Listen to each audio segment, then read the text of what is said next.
Hey y'all, what's up? Welcome back to my greenhouse here at Refuge Farm. So it's really warm in here right now, and it's really warm outside. It feels like a beautiful spring day. My phone was reminding me this morning in my memories that I was planting out all of my tomatoes 3 years ago today, and 2 years ago today my tomatoes were already planted out. But today I am not planting out tomatoes or anything frost tender for that matter, because we have a freezing night on our forecast tomorrow night, which is admittedly a bummer. I would much rather be putting the stuff in the ground, but I am thankful to have space for it here in my greenhouse. And so today I thought I would do a little video kind of talking about what's growing in here, give you a little bit of a tour. Admittedly, it is a wreck in here. It is a very used space. I earned the nickname Messy Jessie when I was a child. You can see why. So I've done 2 videos already that go in depth of all the tomato varieties I'm growing as well as all the pepper varieties I'm growing. I will link those down below, but I am going to show you just kind of a lot of the things that are growing out here. But if you want to like go in depth and really hear about why I'm growing certain things and all the, you know, varieties at length and what I'm going to do with them, I do have those other videos. So I have started hardening the things off out here, and as soon as this cool snap passes, I should be good to go ahead and plant things out in my garden. I probably will harden them off for a couple more days after that. The peppers I will not plant out. My eggplants are tiny, but peppers and eggplants I don't put out until like May for me here. I'm in zone 7B. It's really ideal to wait until your nighttime lows are 50 degrees Fahrenheit, 10 degrees Celsius in order to put out anything frost tender. That's ideal. That's what most books will tell you. That's what most guides will tell you, because that is ideal. Because once you're really consistently having 50-degree nights, you usually don't have to worry about another frost coming back. But I will sometimes make an exception and put things out like tomatoes or cucumbers or flowers. A lot of things will do fine if the lows are getting down to like 40 Fahrenheit, 4 Celsius. And they'll even survive cooler than that as long as they don't freeze or get real frosty. Even if there's like a light frost right close to freezing, it will damage your foliage. If it fully freezes, what happens for any frost tender plants is it basically makes the cell walls of those plants explode. And so that's why you end up with a mushy mess the next day after they thaw. So we definitely don't want them to freeze. We don't want them to be damaged by a light frost, but most of those things can handle being cold. Peppers and eggplants, however, I've found are maybe a little less forgiving of being out in the cold. So I definitely like to wait until my average nighttime lows are 50 Fahrenheit or 10 Celsius for those things. And because of that, I actually started my peppers and eggplants a little later, and you can see they're sort of small, but I'm not really worried about that because all of these things are going to be in the greenhouse for a few weeks after the rest of this stuff. Over here in the back, I have a couple things I'm excited about. I have some amaranth. This is the Mira Amaranth and the Coral Fountain Amaranth, and those are 2 different varieties I got from Florit, and these things are going to be really, really awesome. Now, a couple years ago I did some amaranth, and I just had a couple little starts just like this that I put in about this time, and they quickly were taller than me. They produced so much. Now, amaranth you can use like a dry grain. I guess technically it's a seed. It's in a lot of recipes like granola, and people do like popped amaranth, or they use it for a cereal.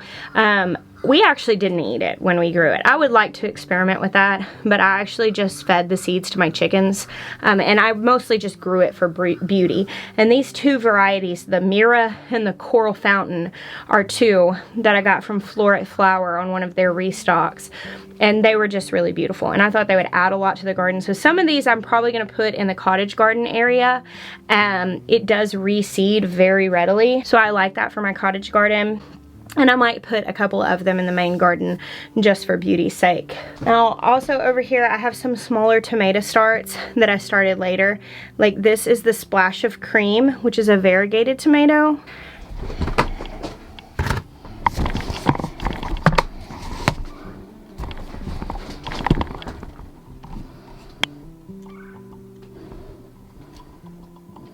Can y'all see that? Do you see the variegation? It's really mild. These I'm gonna grow in my high tunnel because I've found that with variegated tomatoes, which they're really, really cool. I grew a variegated tomato for the first time a couple years ago, the Painted Lady from Wild Boar Farms, and loved it.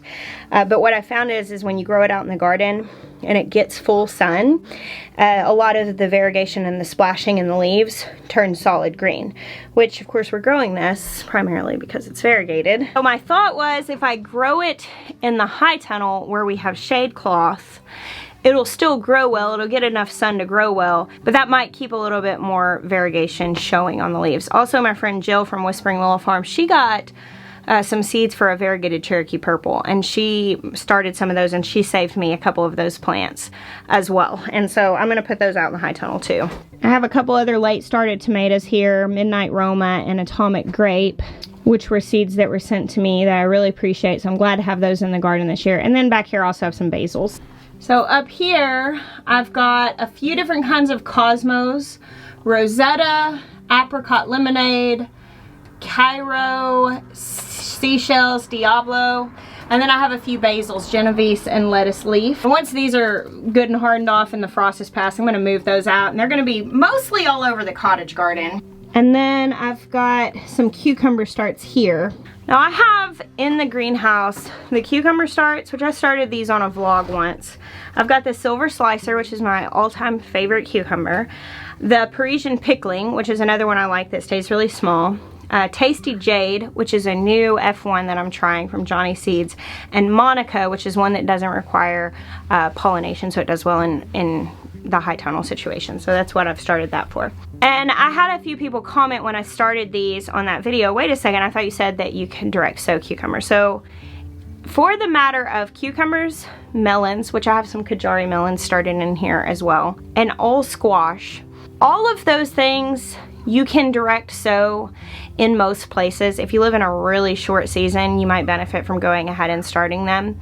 But all of those things, any melons, any cucumbers, and any squash, if you're gonna start them ahead of time, you do not wanna start them too early. So usually you're looking at like 2 to 3 weeks before your last frost to start those, because it's very important that they don't get root bound. Now, I've got some massive plants here, like this Tomatillo that's like almost 2 feet tall.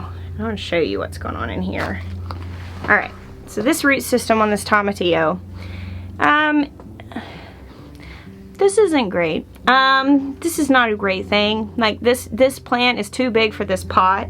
Its roots are all dressed up with nowhere to go. Like, this is not a good thing. But with the Tomatillo, it's pretty forgiving. Basically what I can do when I go to put that plant in the ground is I can just kind of tear those roots apart some and kind of open them up and stick them in the ground, and that plant is just going to shoot off. And the roots of things like tomatoes and peppers and really any nightshade, they're just so forgiving. I mean, like, you can really handle them and they're not going to be upset about it. Cucumbers, melons, and squash, on the other hand, not the case. If you tear the roots up of those plants, they will likely stunt. They likely will never grow properly. They probably won't produce as well as they would have had they been left alone. And so it's really important that you don't start them so early that they get too big for their pot and they get all root bound like that. It's just not a good thing. It's really best, if you're going to start those inside, that you are able to transplant them while disturbing the roots as least as possible. So I started these cucumbers in this tray here that I can pop the bottom out here and lift these up, and hopefully I won't have to deal with a lot of root disturbance. The other thing is I can always direct sow too. So when I start things like this, most of the time it's me just wanting something to do. It's me just wanting to do this. I don't feel like it's necessary. I can totally just direct seed these things in the garden. I could do it now, even though it's supposed to freeze tomorrow night. Those seeds would be fine in the soil, and they'll start growing, and we'll be past our last frost and they'll be okay. Now, if you're buying started plants, like if you don't have a place that you can start seeds and you're going to be starting your garden entirely off of started plants and direct sowing seeds, totally save your budget for started plants for the things like peppers and eggplants and stuff like that that need the head start. Cucumbers come to fruition in like 55 days or something like that in the spring and summer. Squash, a lot of squash varieties, summer squash varieties are like 45 days, 50 days. And so starting those indoors or buying them started, it's just really not that necessary. It is nice to get a little bit of a head start, but if you do it poorly, like if you start them way too early and they get root bound or you tear them up when you're putting them in, a lot of times you don't actually get the head start. So I did an experiment last year where I took some started squash plants I bought at the store that were kind of big, and I put them in the ground. They were a little root bound, and I put them in the ground, and at the same time I sowed seeds for summer squash right next to them. Very similar variety. The direct sown squash was behind the transplants in fruiting. So I got food from the transplants like a week and a half earlier. But the direct sown squash quickly caught up, began producing fruit, produced more fruit, and produced fruit longer than the transplants because the plants were so much stronger being direct sown. So yes, I have a tray of started cucumbers. Yes, I will plant them in my garden. I started Kajari melons. I will plant them in my garden. I started Mexican sour gherkins, and I will plant those outside.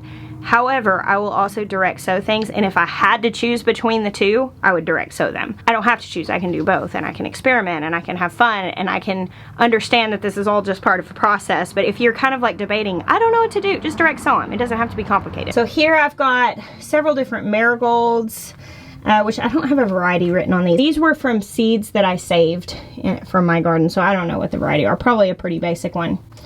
And here I have celosia, which I'm going to put here in the cottage garden. And then back here are some different eggplants: Pink Tongue, Hansel, Fairy Tale, and Gretel. And those three are all F1s, very similar to some eggplants I fell in love with at a farmer's market before I was a gardener. Over here I have some sun gold tomatoes, as well as shishito peppers and a couple different kind of peppers there. All right, bring this down.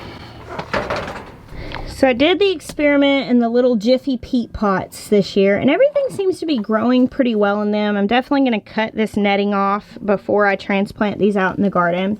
And I like how things look. My Alaska salmon nasturtiums did not germinate at all. I guess I had some old seeds or bad seeds. These are my Mexican sour gherkin cucumbers.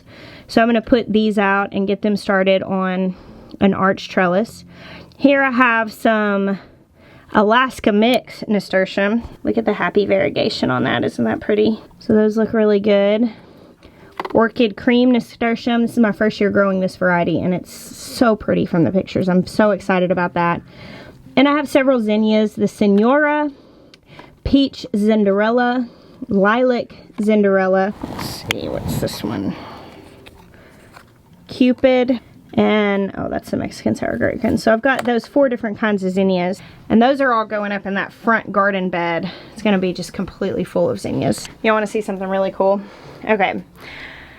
I don't know really the rhyme or reason behind this. My assumption is that because the sun rises over here and comes over the house and over the greenhouse, and it is shining into this wall, and so I think this side of the greenhouse probably gets more light because whenever the sun is coming down on this side, it hits those trees. But I don't really know how that works because this side, I don't know, this side definitely gets better something. Here is a tray of Grand Marshal determinate tomatoes, and they are super healthy. They are kind of tall, but I mean, like, just super healthy and lush.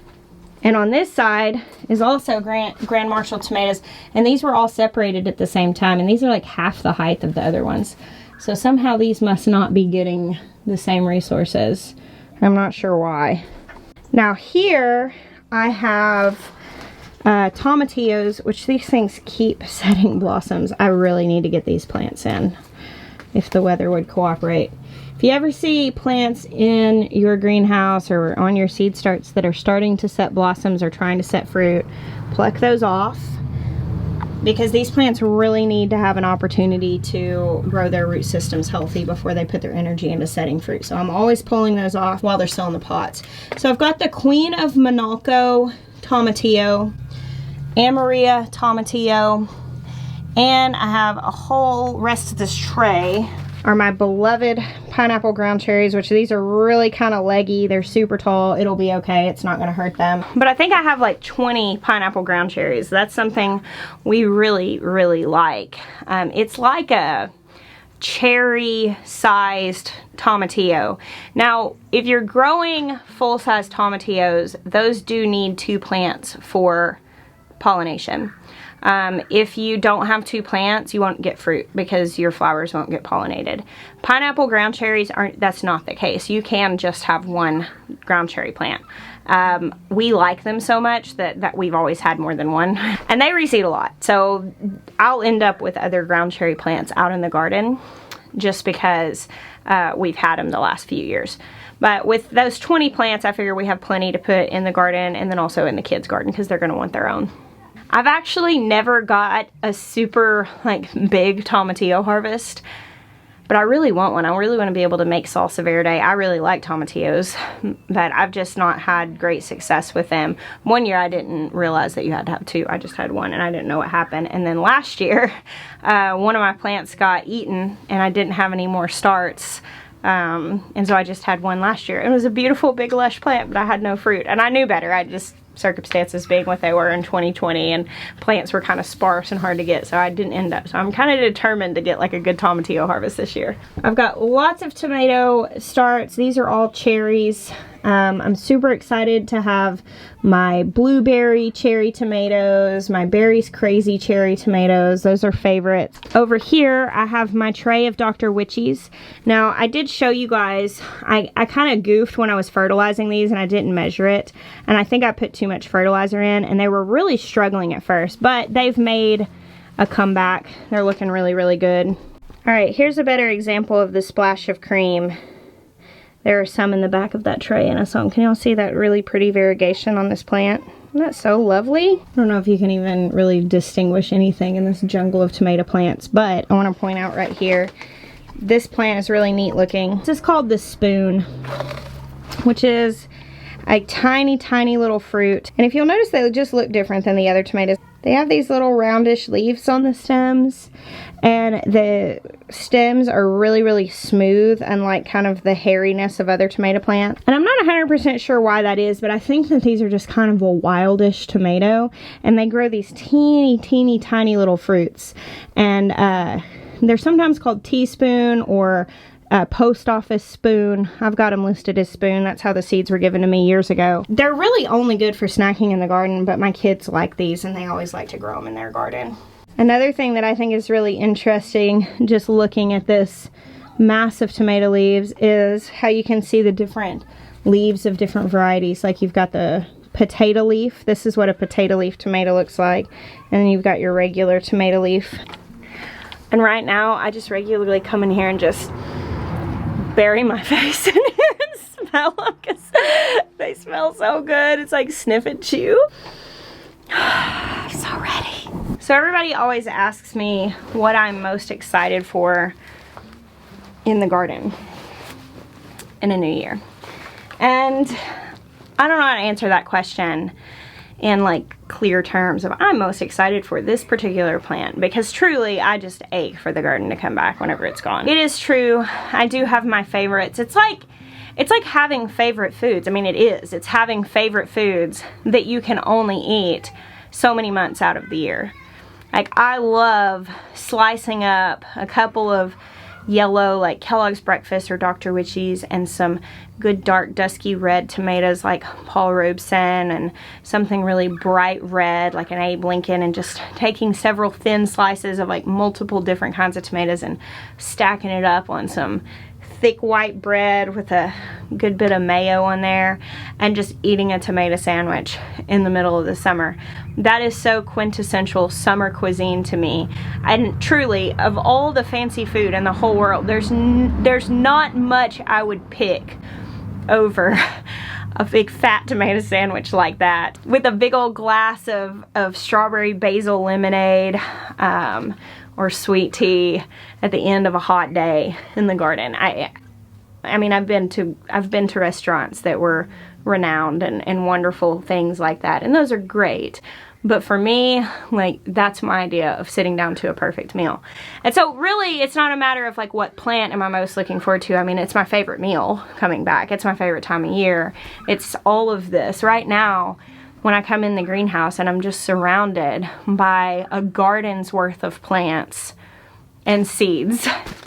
And all of these were just, you could have held all of this in your hands like this just a couple months ago. It blows my mind. I just think it's incredible. So obviously, that's not the entirety of every single plant that's growing in here, but I do think that's a really good overview. It's currently in my greenhouse, anxiously awaiting their turn to get into the soil and make me some dinner. Thank you guys so much for hanging out with me today. I bless you. Until next time.